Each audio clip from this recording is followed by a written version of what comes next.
Well, conditions are going to remain hazardous even though the snow is falling, or at least has stopped falling, I should say. Winter storm warnings remain in effect across northern Illinois and southern Wisconsin until 6 o'clock Saturday. The reason why, even though we're done with snowfall, blowing snow, strong winds remain some pretty big hazards on top of that dangerous cold. So we're still feeling plenty of side effects here from the snowstorm, even though the snow has almost wrapped up at this point. You can see on Exact Track radar that the last little burst of snowfall is moving past DeKalb and Belvedere at this point.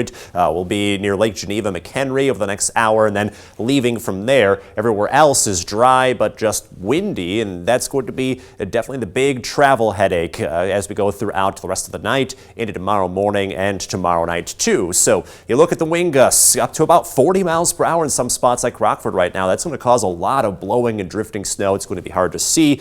Open areas, again, those drifts will start to build up even though the plows are out. So be very, very careful, if not completely adjusting your plans through the rest of the night, and then be careful tomorrow morning too. And the reason why, yes, snow is ending, but the visibility, the road conditions will worsen as those winds pick up. By the way, wind chills falling to about minus 35. That is frostbite conditions within about 20 minutes or so. Even stronger winds tomorrow morning, so that could continue the drifting when your whiteout conditions still possible, making it virtually impossible to see at times.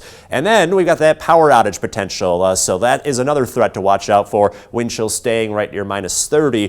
Things do improve some into tomorrow evening, so if you can hold off on travel until then, we have slightly calmer winds, less drifting, better visibility, but still rough travel at times, even through Saturday morning. And again, it's not all about the wind, it's the cold too. Temperatures crashing across not just us, but the Midwest. Some spots down into the teens below zero currently. Feels like anywhere from about minus 25 to minus 40. So we're really getting into the teeth of that Arctic air. Locally, looking at wind chills down to about minus 25 for most spots. And again, this will continue to plummet through the night. We'll be closer to minus 40 at times. That's frostbite within 10 minutes if you're not careful. So bundle up, avoid that dangerous cold, avoid the blowing snow through the rest of the night. Tomorrow, the strongest of the winds set in. So as we're barely above zero, that means wind chills near minus 30 throughout much of the day, but power outages could be a possibility, more blowing snow and dangerous travel conditions through the day, even though the winds have, or the snowfall has finally dropped down. And as we get into the holiday weekend, looking calmer from there. A little breezy on Saturday and then calmer for Sunday. Not much warmer though. The warmth we see, that's next week after some flurries on Monday. Look how temperatures climb through the end of the week. In your most accurate 10-day forecast, it may be close to 50 degrees as we ring in the new year. Alex, thanks. Going to be a cold next few days. And